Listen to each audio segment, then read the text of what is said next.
नमस्कार, आप देख रहे हैं न्यूज 18। मैं हूं आपके साथ मेनका चौधरी। उत्तराखंड के बुलेटिन में बात उत्तराखंड की और सीएम पुष्कर सिंह धामी दिल्ली के दौरे पर है, जहां सीएम कल दिल्ली में होने वाले हिंदू नववर्ष के महोत्सव में शिरकत करेंगे और इसी के साथ सीएम धामी शाम में गाजियाबाद में होने वाले व्यापारी सम्मेलन में भी हिस्सा लेने जाएंगे और इस सम्मेलन को संबोधित भी करेंगे।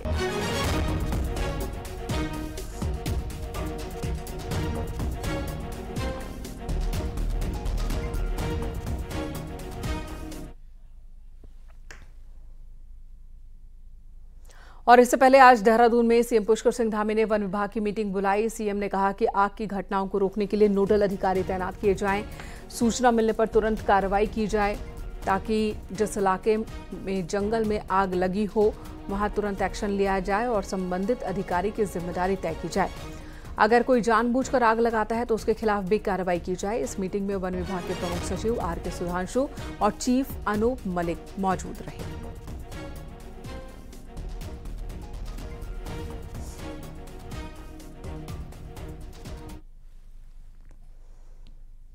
पिथौरागढ़ जाने वाले लोगों के लिए अच्छी खबर है। अब देहरादून से पिथौरागढ़ की फ्लाइट हफ्ते में 6 दिन चलेगी। पहले ये सेवा सिर्फ 3 दिन मिला करती थी, अब हफ्ते में 6 दिन हवाई सेवा लोगों को मिल सकेगी।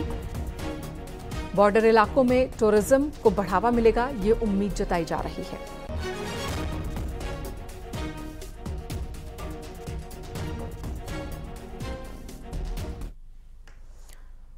विकासनगर के NH 507 पर सड़क हादसा हुआ। बाइक और टेम्पो की आमने सामने की टक्कर हुई। बाइक सवार 2 लोग जख्मी हो गए, जिन्हें अस्पताल में भर्ती करवाया गया। उनकी हालत गंभीर थी, जिसे देखते हुए हायर सेंटर रेफर किया गया है। बताया जा रहा है कि बाइक सवार नशे में थे और कालसी की तरफ से आ रहे टेम्पो से टकरा गए।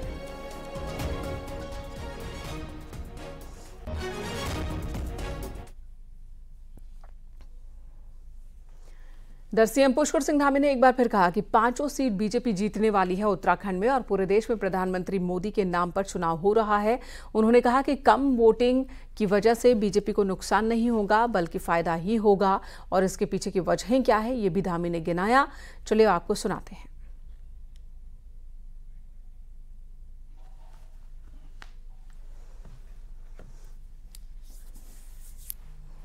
वोटिंग परसेंटेज आया निकल के 2014 और 19 से कम है। इसका अलग अलग व्याख्याएं हो सकती है, कांग्रेस अलग, बीजेपी अलग और राजनीतिक विश्लेषण अलग तरीके से कर सकते। आप इसको किस तरीके से देख रहे हैं? नहीं, देखिए, चूंकि उसके कई अनेक कारण हैं। आजकल फसल भी पकी हुई है, शादी बारातों का भी सीजन है और चूंकि बहुत पार्टियों का जोर नहीं था कि वोटरों को लाने में, एक ही पार्टी भारतीय जनता पार्टी ही अपने उसमें लगी हुई थी। उसके कारण से जो भी मतदान हुआ है उसमें प्रतिशत ठीक है। प्रधानमंत्री नरेंद्र मोदी आए और आपका एक बड़ा सपोर्ट है और 2 साल के कार्यकाल पे ये इलेक्शन हुआ। आपको जो पब्लिक का मूड दिखा, आपको ओवरऑल उस मूड को कैसे देखते हैं? पुष्कर सिंह धामी के साथ, नरेंद्र मोदी के साथ वो मूड है? नहीं, सब लोग हमारे प्रधानमंत्री मोदी जी को तीसरी बार प्रधानमंत्री बनाने के लिए उत्तराखंड के लोगों ने आगे बढ़ चढ़ के भाग लिया है और विकसित भारत के संकल्प को पूरा करने के लिए, देश की सुरक्षा के लिए, देश के सैनिकों के सम्मान के लिए, मातृशक्ति के सशक्तिकरण के लिए, नौजवान युवाओं को आगे अवसर मिले उसके लिए और पूरे विश्व में भारत का मान सम्मान तेजी से और बढ़े, परचम लहरे, पूरी दुनिया का नेतृत्व भारत करे, उसके लिए लोगों ने मतदान किया है उत्तराखंड में और 5 सीटें बड़े मार्जिन से जीतेंगे। और कश्मीर से लेकर कन्याकुमारी तक, अटक से लेकर कटक तक पूरे देश के अंदर एक ही माहौल है, एक ही लहर है कि मोदी जी को प्रधानमंत्री बनाना है। उत्तराखंड से इसकी शुरुआत हुई है। उत्तराखंड में 5 सीटें जीतेंगे। यहाँ जो नफरत की दुकान है वो बंद हो गई। अच्छा, तो 4 जून का इंतजार सर आपको भी रहेगा कि एक बेहतर रिजल्ट, कम से कम आपकी पहली बड़ी परीक्षा है? नहीं, पूरा देश जो है 4 जून के रिजल्ट के लिए पहले से तैयार है। मोदी जी एक बड़े अंतराल से, ऐतिहासिक मतों से देश के प्रधानमंत्री बनेंगे। कैमरा से दीपक उपाध्याय के साथ दीपांकर भट्ट, न्यूज 18 देहरादून।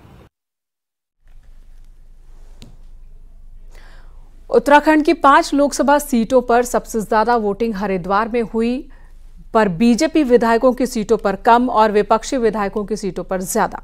और इस सीट का गणित किस तरह से उलझ गया है ये आपको दिखाते हैं।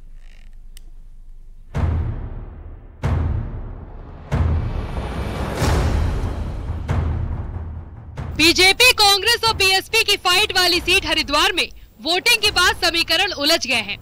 पूरे राज्य में कम वोटिंग के बावजूद हरिद्वार लोकसभा सीट में सबसे ज्यादा वोटिंग के मुकाबले को और दिलचस्प बना दिया है। हरिद्वार में इस बार कुल 62.36% वोटिंग हुई, लेकिन बीजेपी के लिए यहां अपने विधायकों वाली सीटों पर कम वोटिंग चिंता की वजह है। तो कांग्रेस और बीएसपी वाली सीटों पर ज्यादा वोटिंग ने कांग्रेस का कॉन्फिडेंस बढ़ाया है। बीजेपी विधायकों वाली सीटों में वोटिंग परसेंटेज पर नजर डाले तो धर्मपुर में 51.8, डोईवाला में 57.2, हरिद्वार में 54, रुड़की और ऋषिकेश में 51.30, रानीपुर में 60% वोटिंग हुई। वहीं कांग्रेस और बीएसपी वाली सीट पर नजर डाले तो भगवानपुर में 67.13, हरिद्वार ग्रामीण में 73.21, झबरेड़ा में 64.12, ज्वालापुर में 64, लक्सर में 72, मंगलौर, पिरान, कलियार में 61, खानपुर में 58.60% वोटिंग हुई।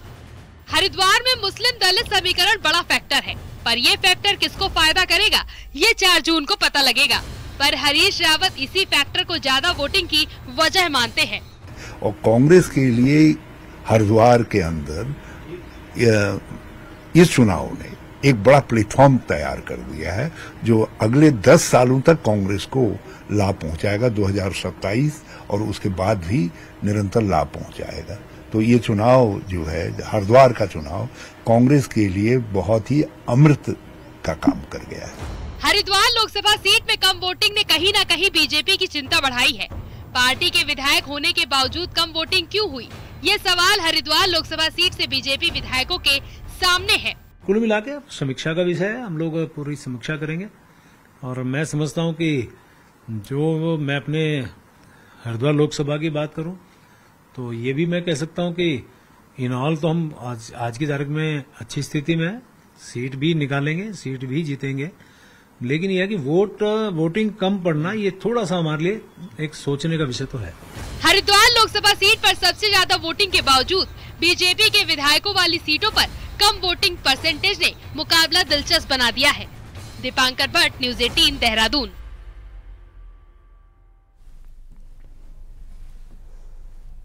जिस बात का अंदेशा था, आखिरकार अल्मोड़ा पिथौरागढ़ लोकसभा में वही हुआ। पहाड़ की इस लोकसभा सीट पर राज्य बनने के बाद सबसे कम मतदान हुआ।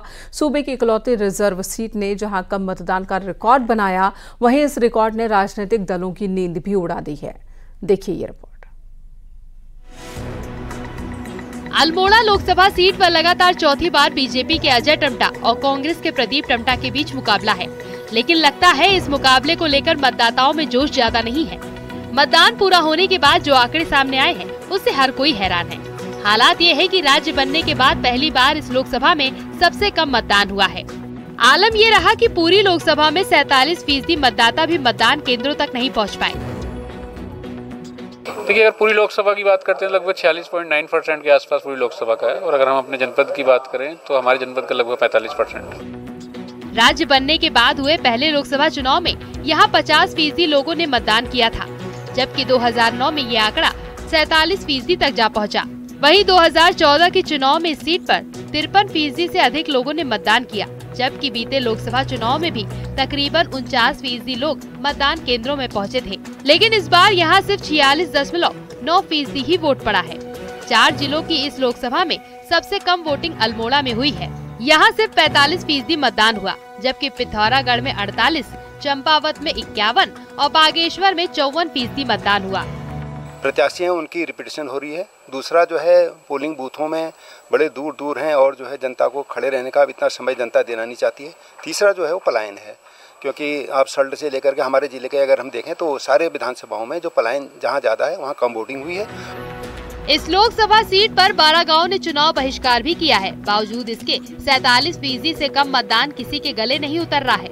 ये बात सही है कि मुख्य राजनीतिक दलों के चेहरों ने मतदान को आकर्षित नहीं किया है। ये भी सही है कि कठिन भौगोलिक हालात भी इसके लिए एक हद तक जिम्मेदार है। फिर भी ये समझ से परे है कि सल्ट विधानसभा में सिर्फ 31, धारचूला और गंगोली हाट में 42% ही वोट पड़ा है। मतदान का ये गिरा ग्राफ उम्मीदवारों की धड़कनें बढ़ा रहा है। न्यूज़ 18 के लिए अल्मोड़ा से किशन जोशी के साथ पिथौरागढ़ से विजय वर्धन उप्रेती की रिपोर्ट।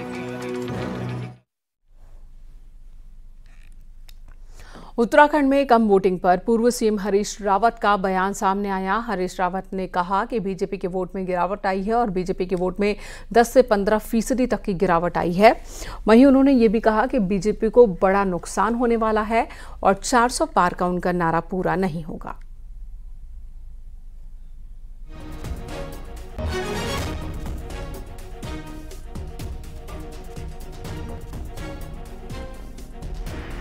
मैं ये कह सकता हूं कि भाजपा का पढ़ने वाला मतदार जो 2019 में 2014 में उनको गया था या विधानसभा के चुनाव में उनके पास गया था, उसमें करीब 10 से लेकर के 12% की गिरावट आई है।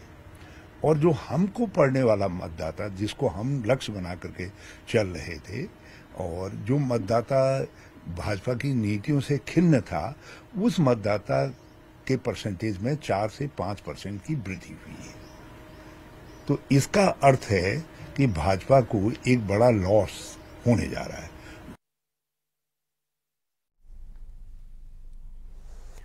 पूर्व सीएम हरीश रावत के इस बयान पर बीजेपी विधायक मुन्ना सिंह चौहान ने रिएक्ट किया है। उन्होंने कहा कि हरीश रावत सिर्फ बयानों में रहने के लिए इस तरह की बातें कर रहे हैं। तो मालूम है, लेकिन हरीश रावत जी है, बयानों का तो उनका कोई सानी है नहीं। वो किसको कैसे पेश कर दें, ये तो मैं कहूंगा उनको महारत भी है।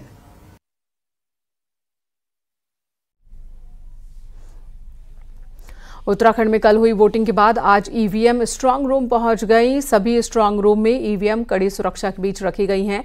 देहरादून जिले के लिए स्पोर्ट्स कॉलेज में स्ट्रांग रूम तैयार किया गया, जिसकी सुरक्षा पुख्ता तौर पर की गई है। 24 घंटे सीसीटीवी कैमरों से निगरानी की जा रही है। 3 स्तर की सुरक्षा व्यवस्था की गई है। उत्तरकाशी की बात की जाए तो यहाँ राजकीय कीर्ति इंटर कॉलेज में स्ट्रांग रूम बनाए गए हैं।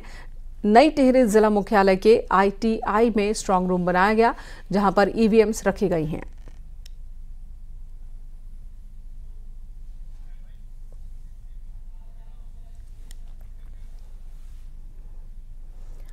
प्रदेश में वोटिंग प्रक्रिया पूरी हो चुकी है और ईवीएम मशीन स्ट्रांग रूम्स पहुंच चुकी हैं। इनकी सुरक्षा के लिए भले ही प्रशासन ने हर इंतजाम कर रखे हों, लेकिन कांग्रेस की ओर से भी अपनी ड्यूटी लगाई गई है। कांग्रेस कार्यकर्ता ईवीएम मशीनों की निगरानी कर रहे हैं। अलग अलग स्ट्रांग रूम्स के बाहर कांग्रेस के कार्यकर्ता सीसीटीवी मॉनिटरिंग कमरे में भी जा रहे हैं और वहां से भी निगरानी पर नजर रखे हुए हैं। तौर पर जो है मतदान हो गया है उत्तराखंड में, जनता ने जनादेश दे दिया है और स्ट्रांग रूम की निगरानी कांग्रेस पार्टी भी अपनी ओर से जो है निश्चित तौर पर करेगी। उसके लिए भी जो है हमने व्यापक तैयारियां की हैं, क्योंकि जनादेश का सम्मान करना, जनादेश की रक्षा करना विपक्ष की भी जिम्मेदारी है।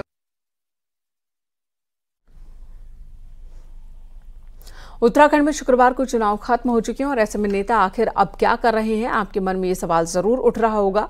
तो इस रिपोर्ट को देखिए।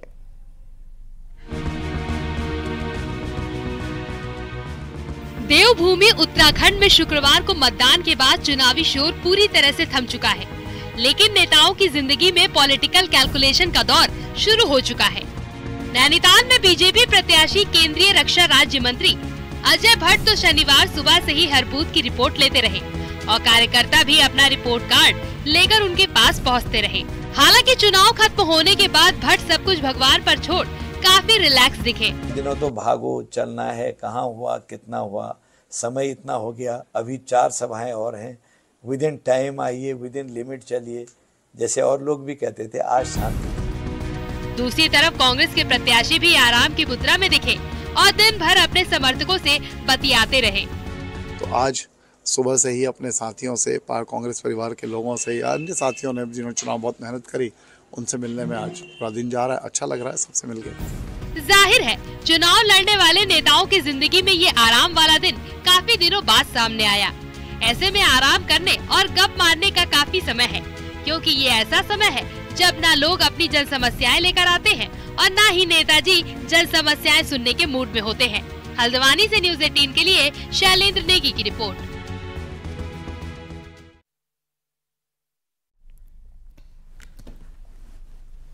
यहाँ रुकेंगे एक छोटे से ब्रेक के लिए। खबरों का सिलसिला जारी है।